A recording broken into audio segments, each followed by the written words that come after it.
Salut à tous, on attaque direct, bienvenue dans ce nouveau décryptage. Aujourd'hui, on enfile notre casquette d'expert en sécurité sahélienne pour se pencher sur une séquence géopolitique absolument critique. On va parler de l'Alliance des États du Sahel, la fameuse AES, au lendemain du choc d'avril 2026. C'est une période qui a été marquée par des attaques d'une ampleur franchement sans précédent au Mali et qui a fait trembler l'architecture même de cette toute jeune alliance militaire. Alors comment un pacte de défense mutuelle réagit-il vraiment quand ça chauffe sur le terrain? C'est exactement ce qu'on va voir aujourd'hui. Au programme de notre analyse, d'abord le pacte mis à l'épreuve, ensuite l'offensive d'avril 2026. Puis on parlera de l'absence de renforts alliés, du retrait de l'Africa Corps, des inévitables tensions internes, pour finir sur ce qui ressemble finalement à un bouclier avant tout politique. Première partie, le pacte à l'épreuve, ou le bouclier théorique de la charte du Liptako-Gourma. Alors écoutez bien ce passage tiré de la charte de l'AES de septembre 2023. Toute atteinte à la souveraineté et à l'intégrité du territoire d'une ou plusieurs parties contractantes sera considérée comme une agression contre les autres parties et engagera un devoir d'assistance et de secours. Concrètement, qu'est-ce que ça veut dire? Eh bien, en jargon géopolitique, c'est une clause de défense mutuelle. C'est en quelque sorte leur article 5 de l'OTAN. La promesse faite par Bamako, Ouagadougou et Niamey était super claire. Tu touches à l'un de nous, tu nous touches tous. Sur le papier, c'est massif. C'est un bouclier théorique ultra puissant. Deuxième point, l'offensive d'avril 2026, qui a servi d'événement déclencheur. Imaginez la scène. En à peine 72 heures, c'est le chaos total. Le 25 avril, une coordination tactique qu'on n'avait jamais vue auparavant entre les djihadistes du JNIM et les séparatistes touaregs du CSPDA frappe le Mali de plein fouet. On parle d'attaques massives jusqu'à la garnison de Kati, à seulement 20 km de Bamako. Le lendemain, le 26 avril, c'est le choc. Le ministre malien de la Défense, le général Sadio Camara, est tué. Et pendant ce temps, dans le nord, les paramilitaires russes de l'Africa Corps abandonnent carrément Kidal. Le 27 avril, la ville tombe aux mains des rebelles. Et là, on se demande, où sont les alliés de l'AES? Eh bien, la réponse de Ouagadougou et Niamey se résume à un communiqué de presse publié en pleine nuit pour dénoncer un complot monstrueux. Ce qui nous amène à notre troisième partie, l'absence de renforts alliés, ou le fossé gigantesque entre la rhétorique et la réalité. Le contraste est, disons-le, clinique. D'un côté, on s'attendait au déploiement immédiat d'une force unifiée de 5 à 6 000 soldats, avec un partage express du renseignement et de la logistique. Ça, c'était la promesse.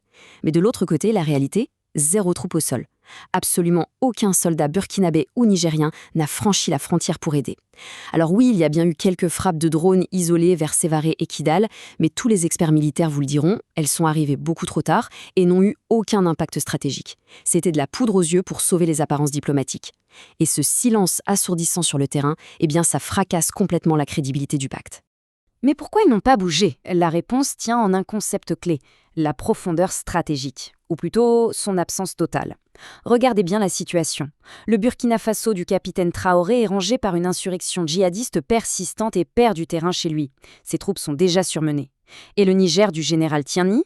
Il est en pleine consolidation de son nouveau pouvoir et doit sécuriser ses propres frontières. La tension était tellement palpable qu'ils ont carrément annulé les défilés de sécurité du 1er mai. Bref, aucun de ces pays n'a le luxe d'envoyer des hommes pour sauver Bamako. Comme l'a glissé un gradé burkinabé en off, la réalité, c'est que nous sommes tous débordés. Quatrième partie, le retrait de l'Africa Corps, qui illustre parfaitement la fragilité des partenariats privés. Les Russes nous ont trahis à Kidal. Le gouverneur les a prévenus 3 jours avant l'attaque et ils n'ont rien fait. Boum, ça claque, non? Cette accusation de trahison, lâchée par un officiel malien juste après les événements, montre à quel point la confiance s'est évaporée. L'armée malienne s'était massivement appuyée sur ses partenaires russes après le départ des forces occidentales. Mais dès que la pression est vraiment montée sur le terrain, le partenariat a volé en éclats. Et les faits ne font que confirmer cette déconnexion brutale. L'Africa Corps a littéralement négocié sa sortie de Kidal, plié bagages avec son matériel lourd et brûlé le reste. Ensuite, c'est un effet domino. Retrait de Thessalie, puis départ d'Aguelok acté le 5 mai. La raison derrière ce fiasco, une restructuration institutionnelle directe sous la tutelle de Moscou qui a complètement paralysé leur capacité de réaction. Les groupes armés djihadistes et rebelles l'ont tout de suite compris et ont exploité cette faille béante. L'idée qu'un groupe de sécurité privé étranger puisse garantir la souveraineté territoriale vient de se cracher dans le sable malien. Cinquième point, et c'est un gros morceau, les tensions et rivalités internes au sommet. On entre ici dans la psychologie du leadership. Devant les caméras, c'est l'unité fraternelle, mais en coulisses, la dynamique est super complexe. D'un côté, le général Assimi Goïta au Mali, le pionnier, le grand frère de l'Alliance, qui se retrouve avec le feu dans sa propre maison. De l'autre, le capitaine Ibrahim Traoré au Burkina, la nouvelle idole anti-impérialiste d'une grande partie de la jeunesse. Ça crée forcément des frictions. Vous vous souvenez du sommet décisif de Bamako en décembre 2025 ? Traoré y était arrivé avec un jour de retard, un vrai message politique. Il y a une profonde frustration sur la répartition des postes dans le commandement de la force conjointe. Pour citer une source sécuritaire, ils se parlent, mais ils ne se disent pas tout. Et ces guerres d'ego, forcément, ça paralyse toute véritable intégration militaire. Dernière partie, on réévalue l'alliance, un bouclier qui s'avère principalement politique. Aujourd'hui, on ne va pas se mentir. L'AUS est un coup de maître diplomatique. Elle a permis de légitimer les transitions militaires et a offert la couverture parfaite pour claquer la porte de la CEDEAO en janvier 2025. Et le plus fou, c'est qu'ils avancent super vite sur des symboles, comme les passeports biométriques ou l'idée d'une monnaie commune. Mais quand il s'agit d'envoyer des troupes en urgence absolue pour défendre une ville, ça coince. La dure leçon de cette crise d'avril 2026, c'est qu'en cas de danger mortel, la solidarité n'est qu'un mot sur un bout de papier. Chaque pays est finalement condamné à s'en sortir avec ses propres ressources. Mais vous savez, la nature a horreur du vide.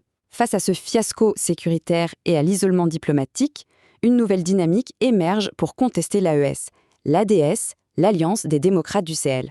Lancée récemment depuis Bruxelles et portée par des figures de la société civile comme Maria Djibrine, cette plateforme exige tout simplement un retour à un régime civil, plus de transparence et le respect de l'ordre constitutionnel.